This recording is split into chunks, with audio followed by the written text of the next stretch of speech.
It's better when it was full of stuff. But guys, what's up? DJ Toasty coming in with the all cap or no cap or in the friggin' slapper. Harry, hey, I'm a fish here to hang out. Yo, that's what I like to do. And yo, JVB, oh my God, this man's coming through. Sheesh.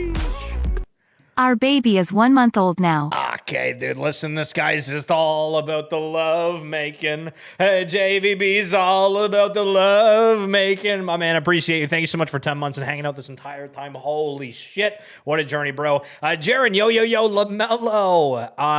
You guys, I've not even watched LaMelo like once this year, no cap. I need to watch basketball some more. Amanda got tickets to the New York Knicks versus Raptors game on like January 2nd. So if you happen to be in Toronto for that one, maybe, baby, we can hang out and it'll be good. Boy, you betting on my boy like that? Yo, remind me, we'll play the LeVar video in just a little bit. Where's my sub chat? Bro, okay, so the sub chat, I woke up today and I was like, I don't know where the hell anything is. It's at like the very bottom of the server. So guys, just scroll the hell down and it'll be down there and we're vibing. But I think there was some changes made on that front. But anyway, with this said, guys, as you know, we've had the Umbria.network on here a whole bunch with Barnyard and Mr. Oski. And we're pretty much doing like a monthly check-in with them about how things are going with the Umbria.network, the Narni Bridge. There's a lot of partnerships that they've gotten. And then beyond that, if you guys saw the tweet earlier, we're going to go over just general NFT stuff. We're going to potentially play Warzone a little bit later. And I don't know. I'm just kind of vibing. I went out to lunch with my grandparents, and it was kind of funny because they still have no idea what I was doing. So, like, you know, when people ask us what we, like, our grandkids do, we have one that, like, cuts grass, one that's, I don't know what they're doing. The other one, yeah, we don't know what they're doing. And for you, like, yeah, we don't know what they're doing. Like, all these young people, I'm like, dude, I was dying. It was hilarious. I loved it. It was incredible. The sex appeal is off the charts today. I don't know if it's because of the lighting. It feels like it's way too bright, and I apologize from that front. And if it is, let me know, and I can change the blind, but I also think that the sun goes down very quickly. So it'll probably be like an hour of this, and then we're vibing. But anyway, let me call up the Umbria.network. The men, the myth, and the legends, and then we'll get chatting over all the good stuff. Guys, what's up? How are we doing? Hey, how you doing? Yo, okay. Listen, today, we got the man dressing up today. This is great. Hold on a second. I need to put you guys on the screen. This is amazing. Holy. Okay, so not only am I apparently looking good today, so are these guys. So, gentlemen, what's the craziest thing that's happened to you in the past 24 hours, if anything? Oh, in the past 24 hours? 24 hours. Anything fancy? Oh, in the last 24 hours, I've been looking into some NFT stuff. Ooh, so okay. That might be a little bit of a teaser, and that it might... but I can't say much more than that. Okay, bet. Barnyard, how about you? Has anything crazy happened over the last 24 hours for you? Yeah, for me, the craziest thing that happened was coin market caps, prices going crazy, and seeing all out of everyone's projects' APIs going all whack, and bots losing lots of money, and people getting hacked here and there, and all that craziness. So, do you guys have any idea what happened with that? And Pitch Dark, thanks for letting me know about the volume. Let me know if that's better, guys. I just changed my mic level to try to match theirs. But what happened with that? Was there something with the exchanges that were an issue? Was there some kind of like connectivity elsewhere? Like, I was getting a bunch of DMs. People were flying in the chat being like, yo, we're all rich. And I was like, I think not the case, but it feels good for a minute.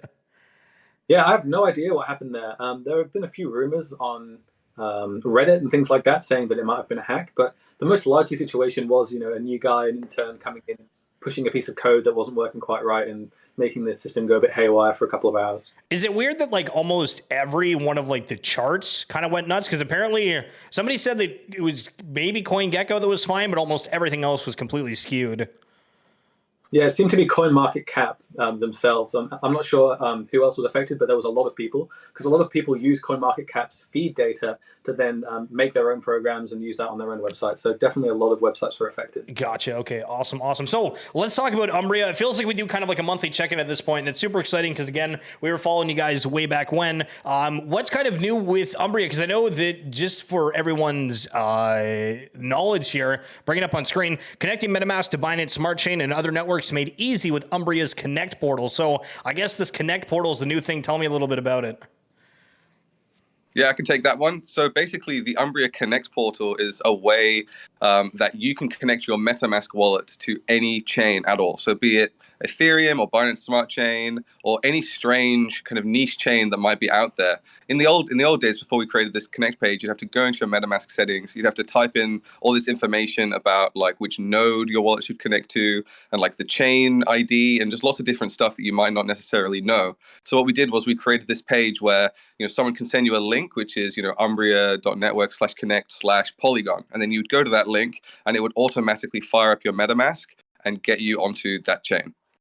So, yeah, and that's important because it means that a lot of those people are going to get scammed by fake websites that are trying to get them to connect to the wrong chain or trying to get them to connect to RPCs, which might be tracking them and doing all kinds of crazy stuff. So it's good to now have kind of like one space where everyone can go to connect to any chain, and they won't have to worry about whether the chains that they're connecting to are legitimate or if they've got the wrong information or if they're going to get hacked or scammed by somebody. Yeah, because there was a thing before where like when I used to try to connect, when I was first like actually learning about like Umbria and connecting to Binance Smart Chain and all that kind of jazz like months ago, I had to like, type in like the custom RPC or whatever. And I was like, this is, kind of confusing. And then now it seems that like there's kind of like triggers where like stuff like automatically says like, hey, switch. And I think like sometimes I'm like, oh crap, like I don't know if this is legit or not. And this is kind of your guys' way of legitimizing that, right? Yeah, exactly. And sometimes, like the node that your wallet connects to enter one of these networks, they might change where that node is. And so we're going to be updating all of that stuff so that you never have to put in old information and then like wonder why it doesn't work. You'll just come to our site and click the connect button and it'll all be up to date and everything will work as expected. And as soon as something doesn't work, people will let us know in our Discord and we'll update it. And so it's just more smoothing over of the process of, getting into the areas of crypto that you want to get into, which is basically what Umbria is trying to do. We did that first with the bridge, and that's making it easier for people to get assets to where they want. But we realized that people have also been having trouble with their wallet and connecting up to where they need to go. So that's like the next thing that we've sort of done an improvement on.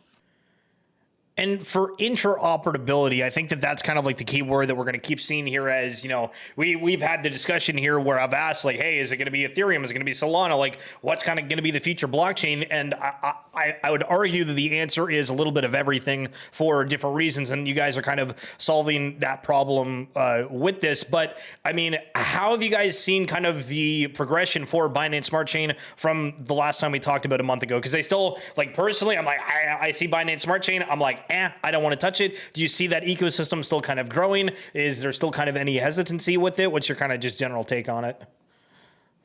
I think now more than ever, we're seeing a lot of scam projects come about, particularly since, we've got a bit of foundational technology out there for people to come in and quite easily make new projects without that much difficulty. All of the real massive innovation in the NFT space has kind of happened, and so now there's kind of like a foundational layer of all this stuff that people can just quickly come into, fork a project, spin it up on Binance Smart Chain for almost no money, and say, look, here's my project, buy it, and then they rug pull you, or they never do anything, or whatever it might be. And so anywhere where there is innovation, there's going to be problems like that. And Binance Smart Chain is definitely one of the places where there's been huge innovation in the last 12 months. But I think that we're going to start seeing projects that are here to battle that problem, like the Umbria Connect page, for example, is an example of a project that is really just there to stop scamming and hacking and that kind of thing. And so now that we've had the initial wave of innovation and then we've had the initial wave of the scammers, we're going to see a new wave of security and people that are coming into the space purely to make it more difficult for the scammers and easier for users not to get scammed. Okay. That's interesting. Yeah. I mean, I agree with the aspect of like, hey, like, there's a lot of scams, but it's also the legitimacy of the projects coming through at the same time. And I would argue that it feels like Binance Smart Chain is kind of hitting like that, or almost, is it neck and neck between like Solana and Binance Smart Chain in terms of like growth? Because it feels like both of those chains had a lot of projects that came out. And I think that NFTs are doing this really cool thing where it's onboarding people a lot quicker to crypto. Because before it was like, hey guys, buy this crypto. It's the moon bag. It's better than the US dollar, yada, yada, yada. And now it's like, you have that rationale of like, hey, this is a game. Hey, there's this NFT. Hey, there's this access. It's all this kind of extra stuff for it. But do you kind of look at Solana and Binance Smart Chain as kind of at the same stage of development for their ecosystems, or is it kind of a preference of one side or the other in terms of one being way more mature at this time? I think that it's difficult to say because Binance has an interesting position in the crypto space because they have such a huge exchange. And so they have a lot of power in that way where they can kind of funnel all of their users into their blockchain. And their blockchain might not be necessarily technically the best of blockchain. It's definitely very centralized. It's fallen over a couple of times. It has, a whole bunch of problems that a lot of people don't like in the space. But because they have so many people able to come in from their exchange straight into their ecosystem that's decentralized, that gives them a massive advantage over someone like Solana. And Solana does have some great technology, but again, they have their problems, like problems with centralization. They've had a few problems in the past where the community has lost a bit of trust for them over certain things that they've done in the past. And so it's difficult to say really which one is better than the other, and if they're even really comparable, because Solana is really focusing on massive throughput, where Binance Smart Chain has all of that other infrastructure that's connected to. So it'll be interesting to see what happens in the next 12 months with the two. Do you guys think that like you're going to end up connecting to like every blockchain ever? Or are you thinking that like, hey, for like this Narni Bridge, we're going to kind of do Binance Smart Chain, potentially look at Solana, and then be like, okay, we just want to kind of work on like our own like full on DEX, etc. I think we'd like to be connected to every chain that people actually want to get to, because there's a lot of chains out there that no one cares about, like weird side chains that didn't really offer anything new, and lots of different like development chains and test chains and things like that that don't have that many people like in the real world using them for practical purpose. Quite a bit of like experimental stuff out there that Umbria probably doesn't really, care about hooking up with. But as far as like all the chains that people are actually using and actually need to get to, but can't very easily, we're very interested in hooking up with those chains. But then sort of the grander vision on top of that is to sort of make these chains all connected to each other in a way that the user doesn't actually need to worry about. Because we think the next stage of this crypto stuff is more interoperability, but more like blockchain agnosticism, as in I'm on this chain right now and I don't really even know that because I'm just using a DeFi application, or I'm just using some other kind of decentralized application. And the cryptocurrency stuff will just be one small part of that technology, we think. Yeah, I agree with that. Like when you're using a website, you don't necessarily have to know that that website's hosted on AWS or on Vultr or on DigitalOcean or wherever it might be. All you have to do is go to that website and it kind of pops up and you can interact with it how you like. And I agree with Oscar that we're definitely going to be going onto as many blockchains as usable by our community and what's useful to our community. But there are a lot of blockchains out there that might not be useful to our community, also might not be particularly secure, because a lot of blockchains, particularly when they're brand new, it's actually very difficult to keep them secure and keep them moving. For example, with proof of work blockchains, let's say that a bunch of people come in and all mine at once and then all leave because that blockchain project had a big marketing campaign or something like that. The difficulty of each block to mine might shoot up to the moon. And then when everyone leaves, there's no mining power anymore. And then that blockchain just comes to a halt and no one's mining any more blocks. And then that blockchain becomes useless. And so there's lots of little edge cases like that with new blockchains that make them maybe not very good for throughput, or not very good to be just usable in general. And They're so very fragile in the beginning, right? Yeah, exactly. They're very fragile. And so we'll probably only support blockchains that we can be sure are going to be securable as well. And so we don't want to connect to a blockchain and someone bridges assets from one to another, and then that blockchain gets double spent or something like that, and then they lose their funds. And so definitely as many blockchains as we can, but only ones that we believe are like super secure and are going to be usable for our community as well. Yeah, and just a bit further than that, with regards to the DEX thing that you mentioned, one of the long-term visions for Umbria is to have a DEX, like you say, that's sort of right in the middle of everything, or scattered everywhere and easily accessible from anywhere, if that makes sense. Because at the end of the day, people don't really want to be using, Binance and Coinbase and KuCoin and Uniswap sometimes for some other stuff and PancakeSwap for some other stuff. They just want to be able to go to one place and be able to get to wherever they need to go from that one place. And so what Umbria wants to do with our bridge eventually is bridge into our exchange from any chain, and you can easily just migrate your assets into our exchange from any chain, or host our exchange on many chains, and have kind of like lots of connections in between everything with our bridge, so that you can just move your assets around. If you want to be on Solana because you want to participate in some kind of NFT drop there or some kind of DeFi thing there, but you're on Polygon, you just move your stuff over, do your business there, and go back to wherever you want to be your home base or your next place. So super random, but I know that it's tax season and people are looking at different, services per se. So like, I'm just going to use NBA Top Shot, for example, where, you can download the Excel sheet of like, hey, I bought this moment, sold it for that. For some of the stuff, obviously there's like Etherscan where you can kind of do that. Have you ever thought of having any kind of built-in system that shows kind of a breakdown of all that kind of stuff that's like a downloadable Excel file from Umbria, or does that already exist, or is that on your kind of roadmap at all? Yeah, so one of the things that we are looking at implementing right now is a analytics page for our users that have staked in the system, transacted in the system, just to have like a breakdown of what APY they're going to get, in a week or in a month or in a year, and historical data on APYs and that kind of thing, just so people can make a more educated decision on how they want to stake and that kind of thing. That's something that we're definitely looking at in the future. A really interesting project that came out about a year ago is called the Graph, and it's basically a way for you to have a database that is decentralized, and then you can query this decentralized database and get historical data from a bunch of different dexes, for example, like Uniswap and SushiSwap do all that kind of thing. And so that might be something we'll be looking at in the future. Whether or not we need it to be decentralized or not depends on how our community is. But we're definitely going to have more analytics coming to the site soon.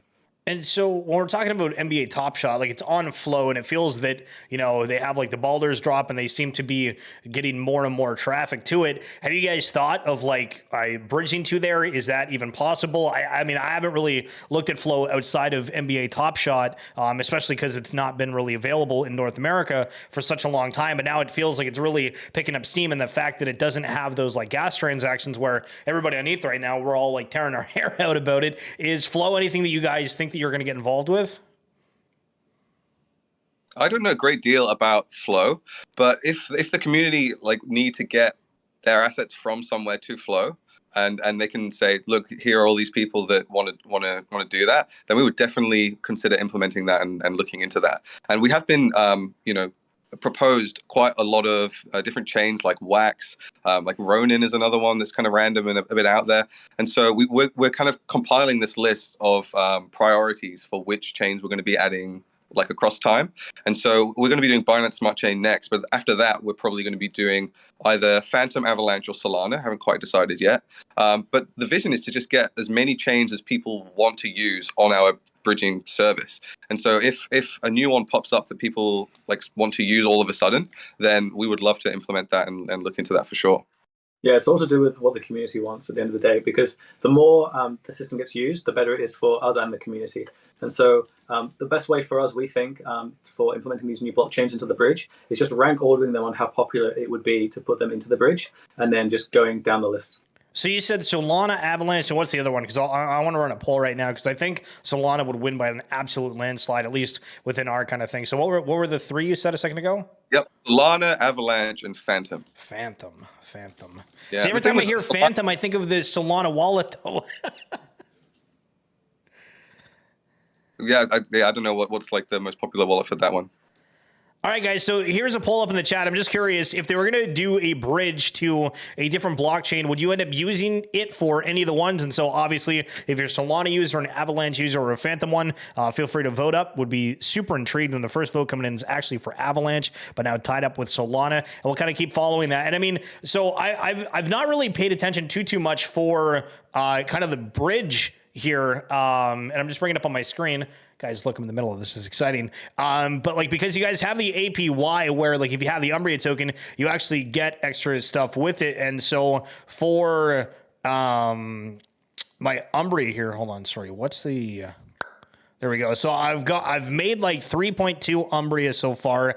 And in terms of ETH, I have theoretically made 0.062 Ethereum. Yeah, it's not bad. That's kind of cool. And so for like the pooling and earning with kind of the Narni Bridge here, this kind of potentially goes nuts if a lot of people on Binance use it, if a lot of people on Polygon start using it, and then if you guys do bridge over to Solana, Avalanche, etc., that the bridge is, potentially going to get some serious volume on there. And that all relates back to the Umbria token.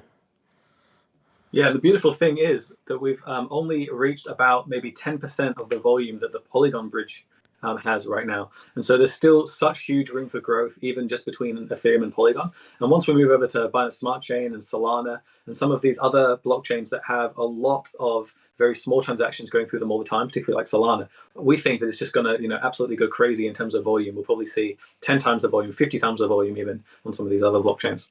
Yeah, and now that we're partnering up with a bunch of different projects, and you'll be steadily seeing our partners section grow over the last couple of weeks. If you check out the Etherscan page for our bridging address, you'll see that the volume of bridging has just been a straight line up. And that's just because we're reaching so many more communities now, and we're still like kind of a small project. We're a very small team of developers. So we've reached now a critical point, we think, where the word is starting to get out organically, and it's just going to be up from here. And since we only have one bridge now, we're only sort of scratching the surface of what's possible. But when we have more chains implemented, the earnings for people who are staking Umbria in the bridge on Ethereum are just going to go to the moon, because we don't have an Umbria token on the Binance Smart Chain. We don't have an Umbria token on Phantom or Solana or anything like that. So the Umbria stakers APY is going to funnel from all of these different chains into the Ethereum stakers pool. So we imagine that the APY over the next 6 months for the Umbria stakers on Ethereum is just going to go crazy as they start getting earnings from Binance Smart Chain and Phantom and all those other chains that we're going to be implementing across time. That's what I like to hear. It's sitting here with a little bit of the pool and earn, and we got the poll finalized. So we had 7 votes for Solana, 1 for Avalanche, and 0 for Phantom. So just a little bit of food for thought there. Brothers to say, maybe Solana might be the play here. And I know, like, for myself, I'm also very high on Bridge Mutual, which is like kind of an insurance one, and they're bridging to a Solana saying, hey, like, you know, like this is kind of where the next big thing is. And I still think that, you know, it's going to be kind of like a compatibility of like all this different stuff. So it's exciting to see as we're going on with this. But you mentioned projects and collaborations in there. And I mean, first of all, for you guys, how big has NFTs been to kind of building your success or, you know, generating hype around it, right? Because again, to my point earlier, I think that everything would look totally different if NFTs weren't here. That's for sure. That's for sure. And the volume that we've seen, I would say, is probably 75 to 80% NFT community members looking to buy NFTs on different blockchains. And we think that's particularly true for the big projects like Zedrun. People are always moving from Ethereum over to Polygon so that they can race their horses and all that kind of thing. And so, yeah, we'll definitely see a completely different landscape if NFTs weren't here. But we also think that it wouldn't completely go away, because there are still lots of people who are wanting to take advantage of Polygon with its cheap gas fees for swapping tokens, for example, and doing other things that aren't maybe in the NFT space, and even moving from Polygon to Ethereum as well. We've seen a lot of people do that, particularly to buy ENS names and that kind of thing for Ethereum. It's so cool. It's weird that like a year ago, I feel is when like Top Shot kind of went nuts and when everybody really got on board to it, from like back then with like, you know, the headaches of certain stuff where, you know, it's still headaches, but it's also way cooler. There's way more innovation and just the entire landscape of things have improved. And for you guys, what are some of the partnerships with different NFTs that you've gotten so far? Oh, there's a big list. Let me just bring it up. We've just actually partnered with a really big project called Clover, who are more of a DeFi project, and they do a Clover wallet as well. And that's been like a really big partnership for us. But what else have we got? We've got a whole bunch of partners here. We've partnered with Arvigochi, who are pretty big and really good. They've been really innovating in the NFT space. They've got quite a complicated smart contract based NFT project there with all kinds of like bells and whistles. Obviously, we've got Zedrun, or Rats is a really cool NFT collectible project. But you can see a list of our project that's growing every other day. If you go to Umbria.network, we've got our partners listed there on the bottom of that. And so, yeah, we've just got a few more partners queued up at the moment that we're going to be launching on there. But I think like that's the way forward for Umbria now. Because we are trying to grow our stuff organically and reach out to communities and actually provide them with something that's going to be really useful to onboard them, you know, into their NFT platforms, rather than like spending a bunch of money on advertising or trying to raise a bunch of money and then build something. We're really just trying to like figure out where this solution that we've built fits and partner up with those projects. And that's why our partners list has just been growing so much. Well, it's funny because when we talked before, I was like, hey, like everybody keeps talking about like Polygon. We go to like these different projects, and like for things like Sandbox, which is massive, they're, you know, like they're still on ETH, but they're talking about bridging to Polygon. In my head, I'm like, holy shit, well, what if they use Umbria for that? And we had NFT Worlds on the other day where, you know, they have like the 10,000 plots of land and they're kind of doing the Decentraland and Sandbox aspect, but it's also compatible with Xbox and PlayStation. And when I was talking to them, he's like, I mean, like we're looking at, you know, Polygon, trying to figure out like some kind of layer 2, but we're going to have to do it. And I'm like, holy shit, if everybody has to do this. And then like, if you guys end up getting the partnerships as one of the only people that are able to bridge those assets, like how difficult it is like, how difficult is it if like Sandbox comes to you and says, hey, we have all the stuff that we need to port to Polygon? Is it something that like you have to do something like super customizable with them? How fluid of a process would that be, or how long would that take to be able to implement Umbria to something of that size? We have all the infrastructure there ready for them to come to us if they need us. If they want us to implement their sand token, give me 20 minutes and I'll smash it out. Yeah, no problem at all. Yeah, and we also have a widget that any of these projects can implement into their website. So let's say an NFT project wants to allow their users to bridge Ethereum from the Ethereum network to Polygon. They can implement our widget onto their website, skin it up completely to look like their website, and people won't even know that they're using Umbria anymore. It'll just become part of their user experience. And that kind of goes back to our vision of, people don't really care the underlying technology they're using as long as they can do the thing that they want to do. So any project can come along and put our widget on their site and say, it's the Schiller Bridge or whatever you like. But really, it'll be the Umbria technology underneath. But no one really needs to know that at the end of the day. Oh God, talk about bullish, holy sheesh. And I mean, for you guys, like, I mean, I guess it's just kind of like about innovation. And then I think it's cool, like just talking like straight up, like your vision of why would we do like all this kind of like marketing and say, hey guys, like if you need to bridge assets, what's the point of that when like literally your customers could end up being these massive NFT companies that, or just generally crypto that have a use case for it. So not only are they your customers, but then like the retail users that end up using it from like kind of day-to-day activities. It's really, really cool. And I mean, I guess like just straight up, how do you guys feel about things now that you're here and things seem to be like moving from week to week way faster than ever? Yeah, it's awesome, and it's only accelerating. Like, Uniswap have just put forward a proposal to move to Polygon. And so I think that got something like 99.98% upvotes as well. Shit. So community really want to do that. So yeah, we envision all these massive DeFi projects that aren't yet on Polygon. They're going to be on Polygon in the next 6 months, and all of their users are going to need to get to Polygon with their assets. And so how are they going to do that? Are they going to use the official Polygon bridge, or are they going to use the Umbria bridge?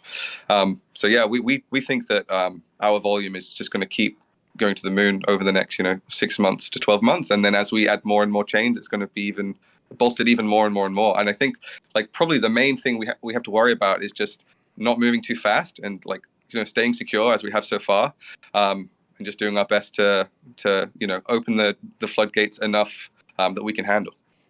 Every day there's more reasons to use layer 2 solutions. There's more reasons to go on Polygon onto the Binance Smart Chain and move away from Ethereum, or at least be interoperable between Ethereum and these other chains. And so every day our system becomes more useful, has more utility, and becomes in more demand.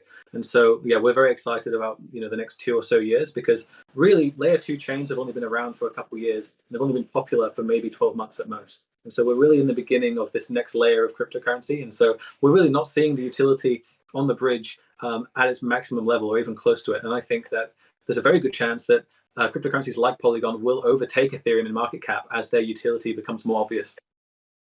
The thing that I'm not sure about, and I'm just kind of curious your guys' take, the gas fees from day to day seem that like we're actively hitting like 50 gwei when before we were at like 100 plus consistently for, I would argue, weeks.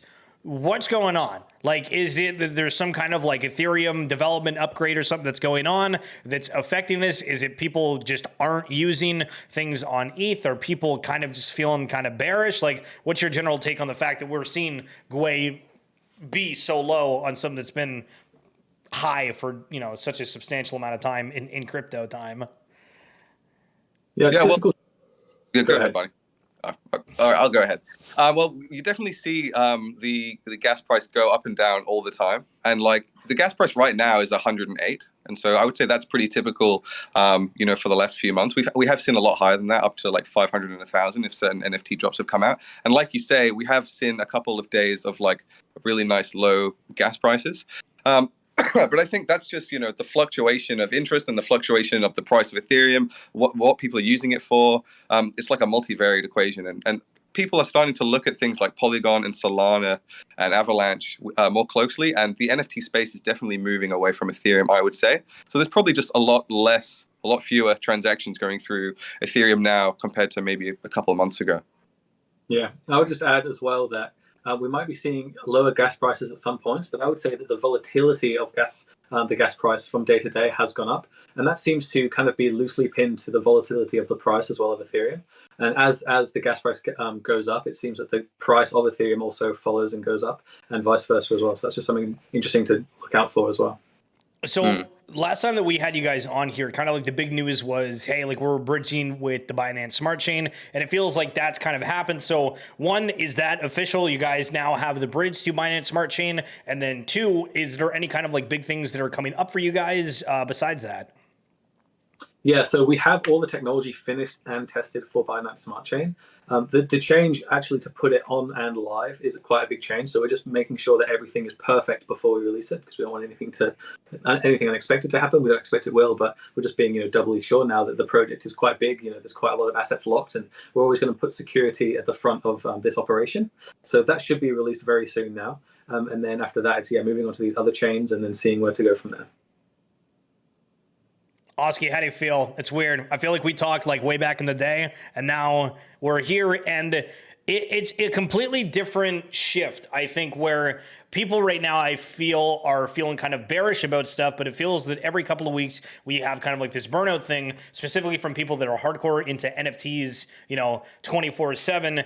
And I think that part of it is because of the gas fees, right? And with you guys, with the bridge, able to like help connect different stuff, I think that we're going to see a huge shift on Polygon, and that ecosystem is going to boom. I think that Binance Smart Chain is going to do it, but I honestly think there's so many people that are kind of like on ETH right now that I'll call like ETH maxis that don't want to touch Binance Smart Chain, but they're open to Polygon. And Barnyard, you said a minute ago regarding Polygon and Matic, like the price going up with it. Is it kind of different though, because there is no gas fees or anything with Matic and Polygon, or is just the demand going to be there so much that it doesn't really matter what kind of the supply of it is?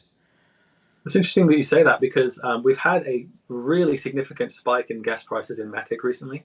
So it's hard to say what will happen if the popularity of using Polygon and making transactions on Polygon goes up 100x or something like that, because they've gone up a lot more than people were expecting like 6 months ago, if they were estimating how many transactions we're going to go through. So there is a good chance that Polygon, if they don't implement any rollups or anything like that, that the gas price will become non-trivial. But that kind of remains to be seen, I think. Could it actually be that bad? Like as bad as ETH? Like theoretically, is that possible, or is that like no way?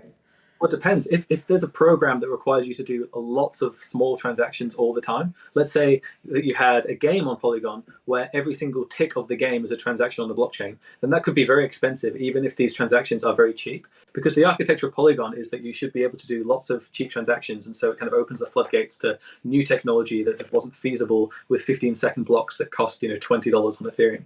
And so there's definitely a chance that Polygon will get too expensive for certain applications, but for the applications that we're seeing right now on Ethereum, Polygon is still very, very cheap. Yeah, gas price is just a function of supply and demand, and so even though Polygon might be able to execute a transaction at a millionth of the price of Ethereum, if there's a million times more demand on Polygon because people need transaction speed for some reason, just some hypothetical reason, then the price of a transaction on Polygon would be the same as a price of a transaction on Ethereum. So even though there are some significant optimizations on Polygon, it can't handle an infinite amount of transactions. But in the same way that Polygon is a layer 2, who's to say they couldn't create a layer 3 on top of Polygon if it ever got to that? And we'd be there to create a bridge between Polygon layer 2 to Schiller level 3. And so I don't think that would be a problem to scale up in that way again and again and again if that had to happen. And I think that would, because back in the 1980s or maybe 1990s, late 1990s, you might be spending $1 to get a megabyte on your dial-up connection. But these days, if you want to download, New World, the MMORPG, it's 100 gigabytes just to get the thing onto your computer. And so we'll probably see the same thing with blockchain technology. People are going to be using it for different things, and it's going to require lots more data, lots more throughput. And so these things that seem highly scalable now might not be that scalable in 5 to 10 years. Yeah, and we even have a word for that. It's called Moore's Law. And we've known about Moore's Law since like the dawn of computing. And so I think everyone's expecting that, like even in the scientific community. So I want to ask a question, and it might not work if you don't know what I'm talking about. So have you guys heard of the NFT game that's called the Wolf Game? No. haven't heard of it.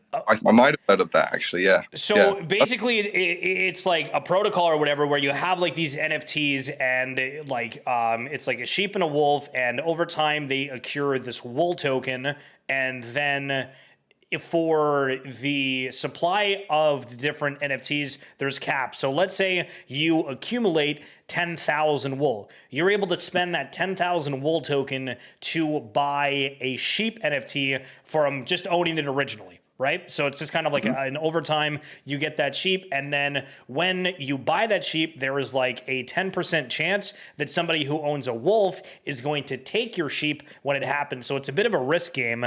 And we've seen clone after clone after clone of it. And it came out with like some broken code. So certain aspects of it weren't fixed. They set out bug bounties. All these ones were launching. There was issues with it. But because that wolf game came out and the token ended up being worth a lot, like there was people that were, if it stayed at the price that it was, were making legitimately $100,000 a day based off of this because the demand was insane. The wolves went to like 10 ETH. The sheeps went to 4 ETH. It was this crazy, incredible parabolic hype. But then they had to shut stuff down because some of the code was broken, but there was a ton of copies with it. How does it work for all this stuff? Because we're seeing projects migrate repeatedly. Like we've had CyberKongs, we had another one that was kind of like Ether Orcs that was similar to that wolf game, and now we're seeing these other ones, and they're all kind of having to fix it. Like, is it always going to be a thing where like it's totally fine if people redeploy and they migrate and they do stuff? And do you have any thoughts about like all these kind of like copycat stuff? Have you guys noticed it in the crypto space? Like, has somebody ever tried to copy exactly what you're doing with Umbria? Oh, definitely. There's definitely been a lot of people that have wanted to ask us very in-depthly how it all works and how, on a technical level, they do certain things. And it's always easier to copy-paste something than it is to build something innovative. And so you always get a first wave of clones with any new project. Uniswap is a really good example of that.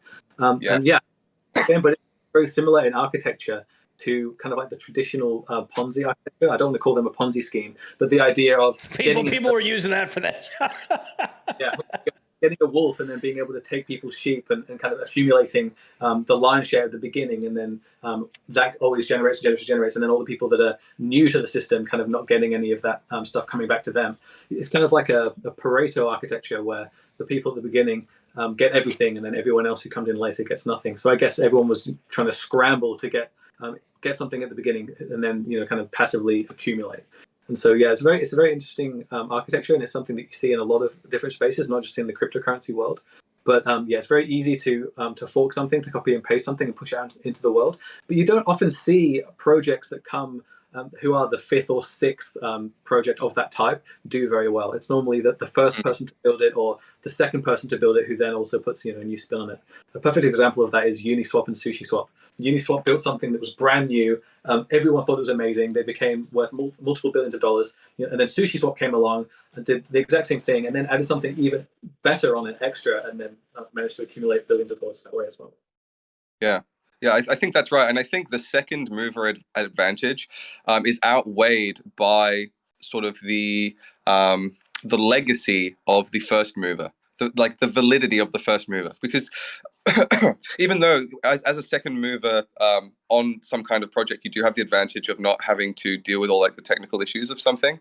When you create the clone of something, you're basically validating the first thing and saying this is so good that it's worth cloning. And I think that is more important than the gain that you get from being the second mover.